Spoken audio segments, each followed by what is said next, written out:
malee utubaalee qabsoo bilisummaa Oromoo yookiin immoo kaayoo qabsoo bilisummaa Oromoo gurguddoo sadan keessa tokko akka warri dura jirtan beektan baroota 1950 keessatti hoggaa qabsoo bilisummaa Oromoo na eegaltu akeeka sadii qabannee gaara. Tokko akka Oromootitti akka sabaatitti nuti saba ummata tokko aadaa boonsaa qabna seenaa qabna qaanya'uu hin qabnu eenyummaa keenyaan kabajannee ta'ummaa kabajnee jiraachuu qabna kan jedhu tokko ture.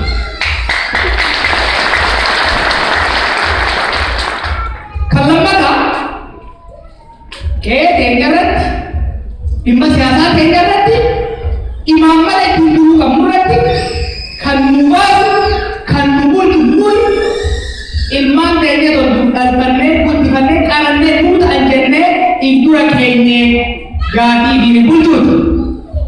Gaafii sadaffaa gaafii lamaan ture. Biyya rabbii nuu kenna keessatti bishaan rabbii nuu badhaasa qilleensa rabbii nuu